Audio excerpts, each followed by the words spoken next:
जगह एमआईएम का माहौल बन रहा है। तो 2 दिन पहले आप देखे होंगे किशनगंज में कमरुल हुदा के सभा से हम लोगों को धमकाने का काम किया गया था। हमारे पोठिया के भाइयों को, हमारे पोठिया के इज्जतदार माँ और बहनों को और बुजुर्गों को गाली दिया गया था, कहा गया था तो इन सालों को मार के भगाएंगे। तो आप लोग क्या उनको जवाब देने का काम करेंगे? हमने कोई कानूनी कार्रवाई नहीं किया है, हमने जनता के सामने अपना सवाल रखा है कि आप फैसला करेंगे कि हम एमआईएम पार्टी को, हमारे कार्यकर्ताओं को, हमारे गरीब लोगों को ये माफिया लोग कराने का काम कर रहे हैं। और 11 तारीख के दिन पतंग के निशान पे वोट दे के मुझे कामयाब कराइए। ए हिंद के मुसलमानों, तुम्हारी दास्तां तक न होगी दास्तानों में। अस्सलाम वालेकुम। इस जनसभा में शामिल हमारे राष्ट्रीय अध्यक्ष जनाब बैरिस्टर असदुद्दीन अवैसी साहब, मेरे वालिद जनाब तफरुद्दीन साहब, जिलाध्यक्ष नसीम साहब, बाबुल अख्तर साहब, जिलाध्यक्ष साहिबा और AIMIM पोठिया के तमाम कार्यकर्ता, नेता और दूर दराज से आए हुए लगभग 4 घंटा से इस प्रोग्राम को सुन रहे मेरे भाइयों, बुजुर्गों, दोस्तों, इज्जतदार माँ और बहनों, मैं आपका बेटा को पहली बार मंच से बोल नहीं रहा हूँ, मैं पहली बार आपके दरमियान आया हूँ। बल्कि आप पिछले 2 साल से देखे होंगे कहीं भी कोई अगर मुद्दा है, कहीं भी किसी को अगर कोई परेशानी हो रहा है, ये आपका बेटा शम्स आगाज वहाँ जरूर खड़ा है। चाहे मामला नदी कटाव का हो, चाहे मामला बिजली का हो, चाहे मामला ट्रांसफार्मर का हो, चाहे मामला आगजनी का हो, चाहे मामला किसी पे ज्यादती का हो, चाहे मामला वोटर वेरिफिकेशन का हो, चाहे मामला निवास प्रमाण पत्र का हो, हर जगह हर मामले में ये आपका बेटा शम्स आगाज आपके साथ खड़ा था। आप लोग गवाह ही दीजिए इस बात का। आप देखिए हमारे पीछे तरफ पोठिया अस्पताल है, हमारा उस तरफ जो पीछे तरफ है वहाँ पोठिया का स्कूल है। 70-78 सालों तक यहाँ हम लोगों ने कांग्रेस को जिताने का काम किया है। पोठिया का अस्पताल भी बिल्कुल वैसा ही है, पोठिया का स्कूल का हालत भी वैसा ही है। तो आप कब बदलाव करेंगे? आप अगर सिर्फ पार्टी के नाम पे वोट करते रहेंगे तो तक ये अस्पताल भी वैसा रहेगा, वो स्कूल भी वैसा रहेगा, आप नदी कटाव से भी जूझते रहेंगे, आपको यहाँ फायर स्टेशन भी नहीं होगा। बस आपको बदलना होगा, हमें मौका देना होगा। बैरिस्टर असदुद्दीन अवैसी साहब बहुत उम्मीदों के साथ मुझे यहाँ टिकट दिए है, ये उम्मीद के साथ कि एक नौजवानों का अगर हम हौसला अफजाई करेंगे, आगे बढ़ाएंगे, हो सकता है उनको लोग कामयाब करेंगे, वो लोगों का ज्यादा सेवा कर पाएंगे। बुजुर्गों, दोस्तों, साथियों, पार्टी के ताल्लुक से बता दूं कि देश में कहीं भी हमारे ऊपर किसी भी तरह का जुल्म सितम होता है, हमारे बैरिस्टर असदुद्दीन अवैसी साहब बेबाकी से हमारा आवाज उठाने का काम करते हैं। बिहार में हम लोगों पर किसी तरह का जुल्म होता है, हमारे बिहार प्रदेश अध्यक्ष अख्तर ईमान साहब बेबाकी से हमारा आवाज उठाते हैं। कोई भी मसला हो देश में, हर जगह हमारे नेता ही उठाते हैं, चाहे बैरिस्टर असदुद्दीन अवैसी साहब हो या अख्तर ईमान साहब हो। लेकिन आप जिनको वोट देके जिताते आए हैं वो हमारे मामलों में खामोश रहते हैं। तो आपको ये फैसला लेने का वक्त आ गया है। 5 साल में एक बार मौका आता है।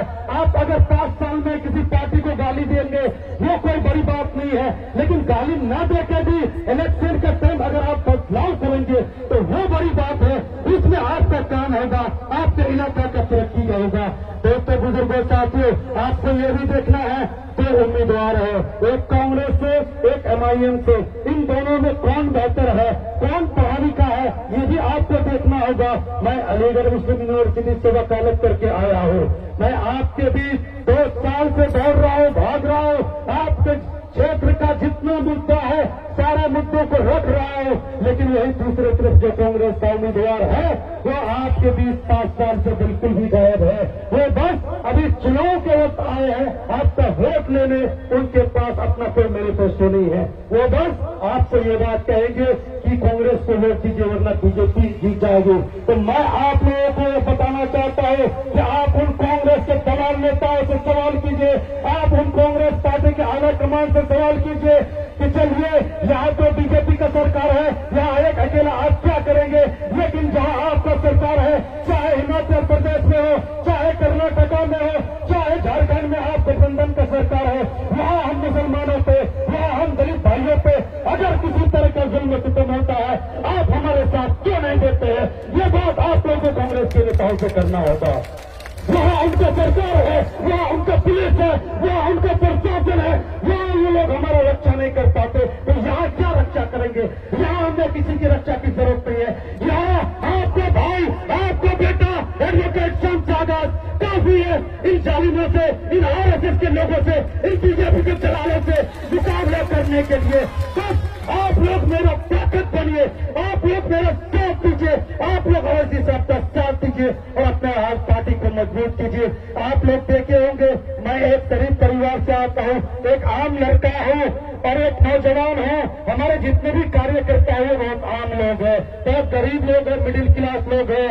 जब देख रहे हैं कांग्रेस वाले कि एमआईएम के लोग बहुत अच्छे से मेहनत कर रहे हैं, हर जगह एमआईएम का माहौल बन रहा है, तो 2 दिन पहले आप देखे होंगे किशनगंज में कमरुल हुडा के सभा से हम लोगों को धमकाने का काम किया गया था। हमारे पोठिया के भाइयों को, हमारे पोठिया के इज्जतदार माँ और बहनों को और बुजुर्गों को गाली दिया गया था, कहा गया था तो इन सालों को मार के भगाएंगे। तो आप लोग क्या उनको जवाब देने का काम करेंगे? हमने कोई कानूनी कार्रवाई नहीं किया है, हमने जनता के सामने अपना सवाल रखा है कि आप फैसला करेंगे कि हम एमआईएम पार्टी को, हमारे कार्यकर्ताओं को, हमारे गरीब लोगों को ये माफिया लोग डराने का काम कर रहे हैं। और एक बात का आगाह करा देता हूं मैं आपको, सोचिए अभी वो विधायक बने नहीं है, अभी से इस तरह का धमकी आने लगा है। हम नेताओं को तो याद रखिए, अगर गलती से उनको आप लोग चुन लेंगे, कामयाब कर देंगे, तो पूरे किशनगंज विधानसभा में सिर्फ माफियागिरी होगा, सिर्फ गुंडागिरी होगा, सिर्फ धमकी होगा, आम लोगों का जीना मुश्किल हो जाएगा उसकी वजह से। तो मैं आप तमाम लोगों से गुजारिश करता हूँ, सबसे बड़ी बात जो मैं कहना चाह रहा था मेरे जहन में अभी आया है, मैं आपका घर का बच्चा हूँ, मैं पोठिया का बच्चा हूँ, एक गरीब का बच्चा हूँ। आप लोग मेरा साथ दीजिए। पूरे पोठिया में 22 पंचायत है, अगर इस 22 पंचायत के लोगों ने मिलकर अपने लाल को, अपने भाई को, अपने भतीजे को अगर कामयाब नहीं किया, तो ये सिर्फ मेरे लिए नहीं बल्कि तमाम पोठिया वालों के लिए शर्म की बात होगी कि पोठिया का इतनी बड़ी आबादी फिर भी वो पोठिया का लाल को नहीं चुन पाएगा। दोस्तों साथियों, अगर आप हमें विधायक बनाते हैं, मेरे घर जाए में आपको 10 मिनट, 15 मिनट, 30 मिनट, मुश्किल से आधा घंटा लगेगा। लेकिन आप अगर कांग्रेस का आदमी को देखेंगे तो आपको तो पहले 4 घंटा उनके घर के बाहर इंतजार करना पड़ेगा। तो तमाम तरह की बातें मैं कह चुका हूँ। बस मैं आखिरी आपसे कहना चाहता हूँ, मेरे वालिद साहब को देखते हुए, हमारे बैरिस्टर असदुद्दीन अवैसी साहब को देखते हुए और पिछले 2 साल मैं जो आपसे 20 मेहनत कर रहा हूँ, आपका मुद्दा लेके प्रशासन से लड़ने का काम कर रहा हूँ, उसको देखते हुए साथ दीजिए। वरना अगर आप मुझे जिताने का काम नहीं करेंगे तो कोई भी नेता आपके लिए लड़ने का काम नहीं करेगा, कोई भी बेटा आपके लिए लड़ाई नहीं करेगा। आप सभी का निवास प्रमाण पत्र का काम रोक दिया गया था, सभी लोग परेशान थे, याद है कि नहीं आप लोगों को? मैंने क्या कहा था, मैंने क्या वादा किया था कि आप सभी भाइयों का निवास प्रमाण पत्र मैं बनवाऊंगा। मैं ब्लॉक में धरना दिया था, उसके 2 दिन के अंदर सभी लोगों का निवास प्रमाण पत्र बन गया था। उसी का नतीजा ये है कि आप सभी लोगों का नाम वोटर लिस्ट में आ गया है। कम से कम उन चीजों का मान सम्मान रखिए, मेरे बारे में ध्यान दीजिए और इंशाअल्लाह इस बार मुझे क्या कामयाब कीजिए। 11 तारीख के दिन पतंग के निशान पर वोट देकर मुझे कामयाब कराइए। बहुत बहुत शुक्रिया।